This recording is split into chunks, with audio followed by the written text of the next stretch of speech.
Salve, rapaziada, beleza? Tudo bem com vocês? Bom, pessoal, como que funciona o gerenciamento de partições ou de disco no Linux? Eu já fiz vários vídeos ensinando como você criar dual boot, gerenciar as partições, fazer a formatação de alguma partição ou configurar o NTFS, por exemplo.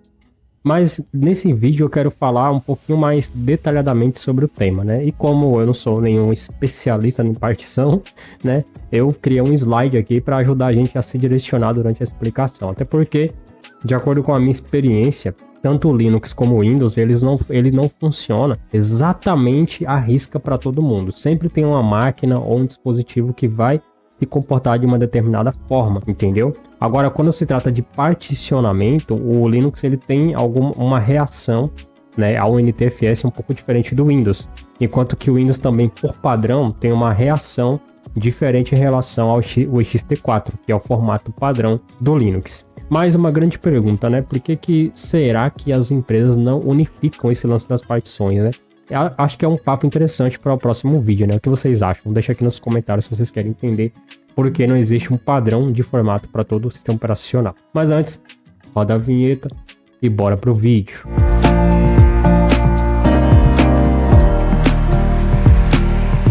Bom, pessoal, o Linux é um sistema operacional de código aberto, né? Na verdade, o Linux em si ele é um kernel, mas existem dezenas de distribuições baseadas nele.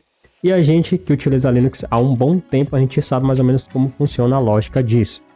Porém, com a questão do particionamento ou compatibilidade com diversos formatos de partição, qual é o funcionamento real do Linux, né? Como que funciona o reconhecimento dessas partições e melhor ainda, né? Qual que é a diferença do gerenciamento de partições do Linux para o Windows, né? Então a gente vai entrar aqui em alguns desses detalhes aqui através do slide que eu fiz para vocês. Bom, aqui no nosso slide, como vocês podem estar observando, a gente vai começar falando do gerenciamento de partições no Linux. Como o sistema organiza seus discos e por que isso importa na hora da migração. Para você que quer migrar para o Linux, prestar atenção nesses detalhes aqui é extremamente importante. Se fosse tentar explicar tudo na minha cabeça, poderia soar confuso para vocês, porque eu tenho uma visão técnica, mas cada um explica de uma forma. Então, talvez a minha explicação não fosse clara o suficiente para vocês. Então, por isso que eu tenho optado por trazer esses slides, porque não só me ajuda a explicar melhor, mas vocês lendo o slide junto comigo, vocês também vão entender e tirar suas próprias conclusões, e não se basear apenas no que eu estou falando, porque eu posso, como técnico, né, como ser humano, acabar errando ali em alguma explicação, né, ou explicar de uma forma que vocês não entendam. Por isso, os slides acabam ajudando aqui nessa questão, tá bom? Bom, então, ó, muitos usuários iniciantes enfrentam dificuldades ao tentar acessar arquivos antigos ou configurar o dual boot com Windows, por exemplo. Eles acreditam que o Linux é incompatível, complexo ou que está corrompendo seus dados, quando na verdade trata-se apenas de uma diferença estrutural na forma como cada sistema operacional conversa com o hardware de armazenamento. Mila do prédio. Imagine que o seu HD ou SSD é um prédio comercial vazio. As partições são as paredes que dividem esse prédio em salas ou escritórios independentes, permitindo que múltiplos sistemas coexistam no mesmo disco sem interferirem uns nos outros, né? Aqui tá um nos quais, pessoal, mas só é uma lógica de português diferente aqui, tá? Sistema de arquivos, o idioma. Cada sistema operacional utiliza um idioma próprio para organizar, indexar e ler os arquivos dentro desse disco, né? Dentro dessa sala. O Windows fala nativamente o idioma NTFS, enquanto a maioria das distribuições Linux se comunica utilizando padrões moderno como o ext4 ou o BTRFS. O BTRFS ele vem aos poucos aí se tornando um certo padrão, principalmente por distribuições que são derivadas do ARC, né? Enquanto distribuições baseadas no Ubuntu, como o Linux Mint, entre outras, ainda estão utilizando um padrão que é o ext4, que é o formato mais antigo. O ext4 tem suas vantagens, que a gente vai ver no decorrer aqui do vídeo, mas o BTRFS tem se tornado um padrão por oferecer alguns recursos mais modernos e que otimizam mais da manhã, em ponto. Boa. E que utilizam mais aí, que otimiza mais a utilização do sistema operacional no quesito velocidade e segurança, né, recuperação do sistema, por exemplo, como é o caso do snapshot, né, do sistema. Bom, o mito da incompatibilidade do NTFS. Bom, por que as partições do Windows costumam travar no Linux? Bom, atualmente o kernel Linux possui drivers nativos excelentes como o NTFS 3G né, ou o NTFS 3, capazes de ler e escrever em volumes NTFS com excelente desempenho.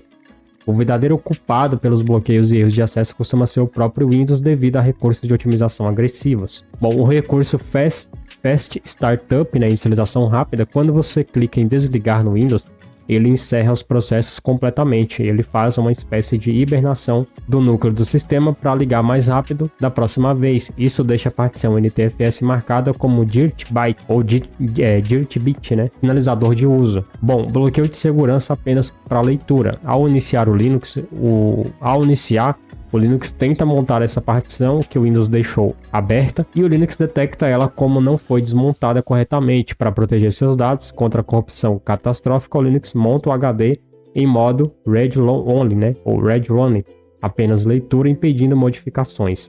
Bom, a barreira de permissões nativas. O NTFS não dá suporte nativo ao padrão de permissões POSIX, donos, grupos e permissões de execução, quando o que o Linux exige, né? É por esse motivo que instalar jogos da Steam do Linux diretamente em seu HD formatado em NTFS gera tantos problemas e falha na inicialização. Por isso, pessoal, que eu tive já vários problemas ao iniciar o Euro Truck Simulator no disco em NTFS no Linux, porque eu tinha uma noção de tudo isso, obviamente, né, eu trabalho nessa área, mas tem alguns detalhes que eu estava ignorando, então na minha cabeça era simplesmente instalar, né, fazer a montagem ou a correção do sistema de arquivos e funcionaria. E tudo bem, tem distribuições que dá para você inicializar sem precisar fazer correções manuais. Por exemplo, o Big Linux, o próprio Ubuntu, eu já consigo executar normalmente o Euro Truck Simulator o NTFS sem precisar fazer nenhuma intervenção. Mas isso não é uma regra, tudo bem?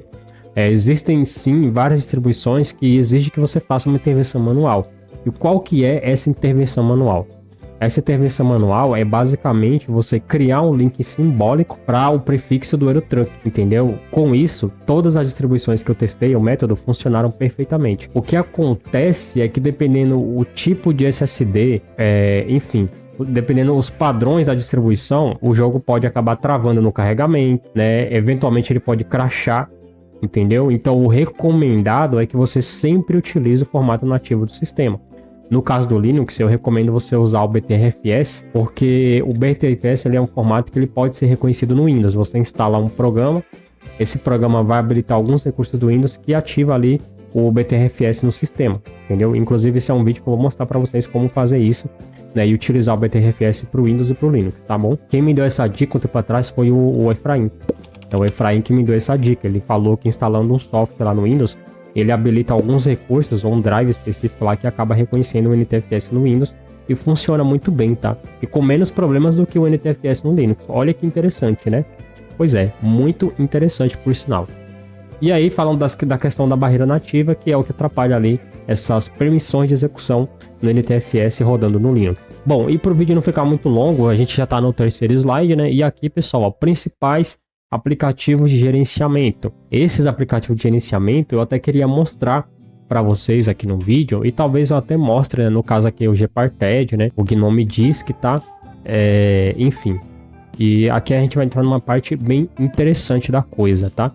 Eu vou ler o slide e depois a gente vai passar aqui para os aplicativos, né? Para a gente entender como funciona. Ou, enfim, qualquer coisa, faça um vídeo só mostrando, né? Deixa esse como parte 1 e a gente faz um outro vídeo mostrando essas aplicações aqui, né? Explicando melhor como funciona, né? Então vamos lá. Você não precisa, né? Ser um especialista em linhas de comando ou terminal para resolver problemas de disco ou gerenciar partições no Linux. Existem utilitários gráficos e consolidados que tornam essas tarefas totalmente intuitivas. O principal exemplo, né, que eu uso para poder falar para as pessoas, o exemplo para iniciante é o Gnome Disk, né? Mas acho que o mais competente de forma geral assim, e que é utilizado até em instalações de algumas distros, como o próprio Pop! OS, agora utiliza o Gparted na instalação, é ele, né? O Gparted, obviamente, né? Então, ele tá virando um padrão para algumas distribuições na hora da instalação. O Gnome Disk, ele é mais utilizado no pós-instalação, e para mim ele é o mais fácil de utilizar, mais básico e mais fácil de entender. Tanto que o Linux Mint traz ele por padrão, Gnome, enfim, é isso. Padrão da indústria no mundo Linux. Ele permite criar, deletar arquivos, né? Verificar, mover, redimensionar partições sem perda de dados e até rodar diretamente de um pendrive bootável quando você precisar alternar o tamanho da sua partição principal. Isso aqui também é um outro vídeo que eu vou trazer para vocês, né? Eu falei para vocês que ia focar nesse canal aqui, eu ia focar em soluções para Linux, não abandonar completamente o conteúdo de Windows, mas a gente vai focar nisso. Então a gente tem 2 vídeos que eu vou trazer, tá? Eu vou trazer esse vídeo explicando a diferença entre eles, e vou trazer um outro vídeo ensinando como você faz isso daqui, tá bom? Bom, e o próximo, obviamente, é o GNOME Disk, né? Que para mim, assim, no pós-instalação, para mim é o mais simples para qualquer pessoa utilizar. É o mais simples de todos. E a gente tem, ó, geralmente vem pré-instalado em sistemas como Ubuntu, Linux Mint e vários outros sistemas baseados no Ubuntu. É fantástico para tarefas do dia a dia, como formatar pendrive de forma expressa, monitorar a saúde do disco, né? Usando o Smart Screen, né? Ou Smart Disk, né? E configurar montagens automáticas em partições secundárias através de uma interface simples. É realmente muito simples. E a gente tem aqui, ó, acho que é o menos popular, né, mas é o que vem por padrão no KDE Plasma, né, que é o KDE Partition Manager. O equivalente ao Gparted para quem utiliza ambientes baseados em Qt como o KDE Plasma. Oferece uma maior interface, né, ou melhor, oferece uma interface extremamente limpa, moderna, veloz e integrada com as mesmas garantias de segurança na manipulação de tabela de partições.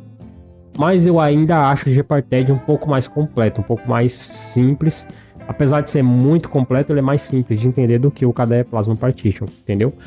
Mas, mais uma vez, eu vou comparar os 3 no próximo vídeo, que é a parte 2 desse vídeo aqui. Bom, aqui a gente tem as soluções definitivas para o dia a dia. Boas práticas para evitar dores de cabeça no Dual Boot, como por exemplo, com alguns ajustes simples na configuração de ambos os sistemas operacionais, você consegue eliminar bloqueios e fazer com que a transição de arquivos entre o Windows e o Linux aconteça de forma transparente e livre de erros. Desativar a inicialização rápida no Windows. Isso é uma coisa que sim, se você quer usar Dual Boot, obrigatoriamente tem que desativar isso porque vai dar problema. Sempre desative a inicialização rápida. No meu sistema eu nunca deixo ativada por padrão. E é muito simples de fazer isso, cara. Você pode fazer isso via interface ou você pode fazer isso via linha de comando. Eu vou deixar alguns takes nesse vídeo durante algumas explicações para vocês entenderem melhor. Bom, depois você pode configurar a montagem automática pelo GNOME Disk. Abra o aplicativo Disco no Linux, selecione a partição do Windows, clique no ícone de engrenagem e vá em editar opções de montagem.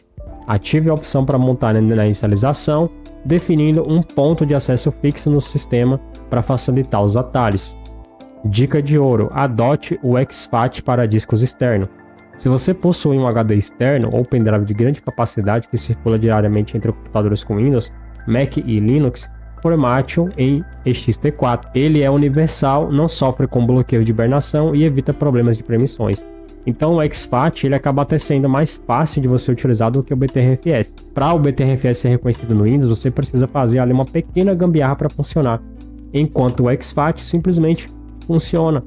Entendeu? É quase como se fosse um formato padrão para cartões de memória de alta capacidade. Então, pessoal, aqui a gente finaliza esse vídeo e nos takes eu deixei alguns pequenos takes para vocês conhecerem as ferramentas citadas aqui nesse vídeo. Mas eu também vou trazer para vocês um outro vídeo explicando cada uma dessas ferramentas, bem como vocês podem utilizar, né, no caso do Gparted, ele via pendrive para fazer várias correções em disco, né, e fazer redimensionamento sem ter que ficar mexendo no teu sistema operacional.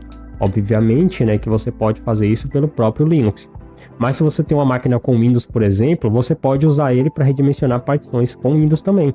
Não vai fazer diferença, ele vai reconhecer tranquilamente e não vai comprometer ali os seus dados. Claro, você tem ali, né, no lado do Windows um software que é muito melhor, na minha opinião, que é o Almay Partition. Tá? Esse cara aí realmente é superior a todas as ferramentas que eu conheci hoje para Linux. Mas assim, o Gparted ali, eu acho que em termos de eficiência, ele tá bem pau a pau ali com o Almay Partition. Mas o Almay Partition a gente sabe que ele é superior. Permite clonagem de disco, permite clonagem de partição, instalação do Windows em modo live, várias coisas aí que eu também vou trazer para vocês em um vídeo detalhado lá no nosso canal novo, lá no PC do LW, fechou? Bom, pessoal, vou ficando por aqui. Eu espero que vocês tenham gostado aí desse vídeo. Foi um vídeo rápido, mas foi um vídeo autoexplicativo e eu espero que vocês tenham entendido a diferença, né, do sistema de arquivos, né, do gerenciamento do sistema de arquivos, ou melhor, gerenciamento de partições e de disco aqui no lado open source da Força. Fechou? Vou ficando por aqui. Um forte abraço, valeu e até o próximo vídeo.